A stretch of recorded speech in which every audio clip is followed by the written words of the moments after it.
It's the final week before rivalry week, and who is going to be on upset alert here for week 13? Well, we're going to give you our picks after a week 12 that was kind of back to normal. We had a couple of weeks in a row where there were a bunch of upsets these past 2 weeks. If you go back to our video, we had Florida LSU on there. That was on the upset alert, and then also Arizona State upsetting Kansas State. That one, we talked about that as well. Those were 2 of the 8 games. I'll tell you one game that I did not have on the video last week that did turn out to be a big upset. That was Stanford upsetting Louisville. And I'll just be honest, that one was not on my radar. It should have been. There's the whole time zone thing where you know, traveling from one side of the country to the other. We've seen that all year long. And I didn't even think about that when looking at these two teams. You know, have we ever seen a team collapse like Louisville did at the end of that game? I don't think I've ever seen anything like that. I mean, they had 1st and 10, on the plus 40, something like that. 1st and 10 with under 30 seconds, if I'm not mistaken, and they wind up no interception, no fault. Like, if you didn't see the end of this game, you got to go back and watch it. They wind up giving the ball back to Stanford, and then 2 terrible penalties puts them in field goal range. I mean, I've never seen anything like that, I don't think. Just a complete collapse there at the end. And so, yeah, that one was not on my radar, but it should have been, again, because of the time zone thing. But let's see who is on the radar this week. Who are the teams that are most likely to be upset? Again, these are the 8 games that I think are most likely to be upsets. These are just games where we think teams should be on upset alert. Not saying these upsets are going to happen. And the games have to be, the spread has to be 4 points or more to be considered. And it was kind of interesting this week. Not a lot of games with 4, 5, 6, 7 point spreads. It was like a lot of games that were really close that I would have liked to put on the video. Like Colorado, Kansas. That one was too close. Arizona State and BYU, that one was too close. Auburn, Texas A&M, I've got my eye on that one. That one was like a 3-point spread. So we had to go with some pretty big spreads here, and we'll see. We'll see if any of these turn out to be upsets. Again, the average, if you're new to this, the average is 2. Throughout the history of this series, 2 of the 8 games on average do turn out to be upsets. We've had it higher at times, lower at times, but that's usually where we land, and that's where we were last week. So let's start with Army Notre Dame, going from least likely to most likely. This game's at 7 o'clock Eastern time on NBC. Notre Dame's favored by 14.5 points. Not a huge number. If you look back to the Notre Dame Navy game, you know, I kind of thought that spread might be a little bit higher, but no, it's 14.5, but it is over that 14. So again, if this game turns out to be a 14-point game, Army would cover. So the question mark here is, you know, how good is Army? We don't know. Are they similar to Navy, which is kind of my thoughts? You know, we've now seen Navy lose a couple of games after the Notre Dame game. Navy did make a lot of mistakes in that one, though. So, you know, if they played a good game, I don't think they get blown out like they did against Notre Dame. So if Army plays a good game, I think they can hang around. But if they make some mistakes, yeah, this one's not going to be close. And so, yeah, this is a very interesting game, really, to find out where Army is and, you know, where they stack up with like Navy. So if they're similar to Navy, then they're probably not a top 25 team. But if they're a lot better and they compete in this game, then who knows? Maybe they find a way to pull it out late.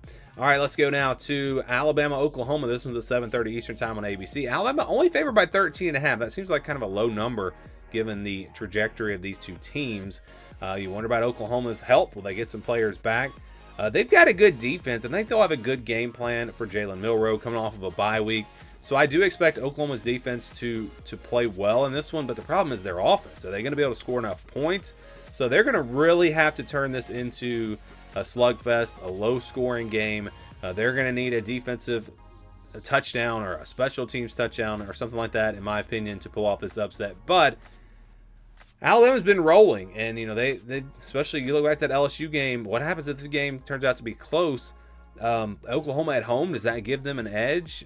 I don't know if I'd give them an edge really in any aspects of this game, but you never know. And again, this is one to watch out for, an Oklahoma team that's desperate, trying to get to a bowl game, playing at home. Maybe Alabama looking ahead to the Iron Bowl. I know Auburn's not good, but we saw Alabama come off of the big win against Georgia and then lose to Vandy, so they could lose this game, even though it seems kind of unlikely. Next, we've got Indiana, Ohio State, noon Eastern time on Fox. Big noon kickoff. Ohio State's favored by 13.5. This is just like with Army. This is just about how good Indiana is. How good is Indiana? Now, Ohio State did lose another offensive lineman, their starting center. So they are banged up front. And that's something I'm really going to be watching in this game is that Indiana defensive line, which is pretty good. They're actually good against the run. So if Indiana's defense can make some plays in this game and hold the Ohio State offense down, I think Indiana's offense, they've got playmakers, enough playmakers to where they can score some points in this game. I don't think they score 30, but I think they could maybe get to the 20. So I think it's really going to be about their defense and how good that defense is. Ohio State feels like they're going to take care of business here, but again, we'll find out just how good this Indiana team is in this one. Next, we've got Ole Miss, Florida. This one's at noon Eastern time on ABC. Ole Miss favored by 10 in this game. On the road, Florida with DJ Lagway, a different team. We saw that last week. They are absolutely capable of winning this game. Can Lane Kiffin keep this Ole Miss team focused now that they are, they're not the underdogs anymore? They're in the playoff field. If they win out, they're going to be in the playoff. How do they play in this game on the road? Tough environment. I don't know. This could be an upset. It would not shock me at all if Florida upsets Ole Miss. This is a Florida team that played Georgia tight. If DJ Lagway doesn't get injured, perhaps they win that game. So they've got a shot. Watch out for the Gators here in this one. We're starting to get into those games that I think are actually more possible to be upset. So like the first couple of games, like Alabama, Oklahoma, Army, Notre Dame, I just don't see those happening. Again, we had to pick 8 games though. But now that we're getting into these top 5 or 6 games, you're starting to see games that could be upsets. Next, we got Minnesota hosting Penn State. This one's at 3:30 Eastern time on CBS. Penn State favored by 11.5. Minnesota's been solid. They've been a solid team this year. Not great, but they've been playing better as the season has gone along. I know they had that tough loss to Rutgers, but Penn State's a team that has not played a very tough schedule, and they had some close games against USC. So this is one that Minnesota playing at home, this would be a huge win for them, a signature win. Pressure on Penn State here a little bit because they've got to win out, I believe, to get in the playoffs. So this is one I think we got to watch out for as well. Penn State on upset alert. Next, Iowa State, Utah. This one's at 7:30 Eastern time on Fox. Iowa State's favored by 7.5. Utah, we'll see. I think I put them on here a couple times for them being that team to pull off the upset, and they haven't quite been able to do it. But I think they're capable. Iowa State has not been playing great as of late. Again, I think this is a close game, a game that could really go either way. So, of course, Utah playing at home could pull off the upset. And they're going to have to win their final 2 to make it to a bowl game. Next, we've got UNLV, San Jose State, 10 o'clock Eastern time. This is actually on Friday night, FS1. UNLV favored by 7.5. On the road, San Jose State, pretty good team. I mean, they're in the top half of the Mountain West. We saw them play, Boise State? They played them pretty close for a while.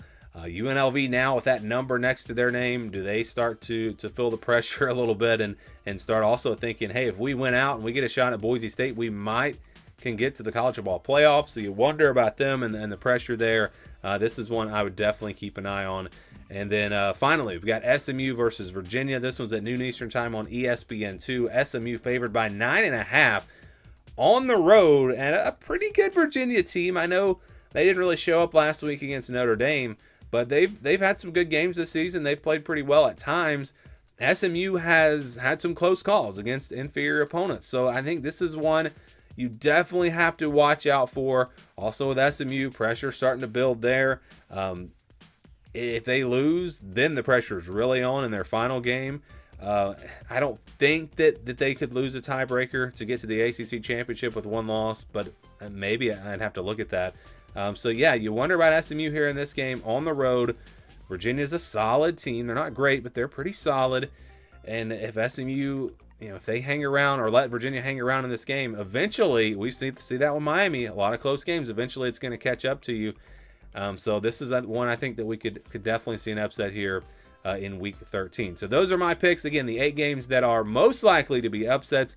Give me your predictions and maybe a game you think could be an upset that I didn't even talk about. Let me know your thoughts down in the comments below.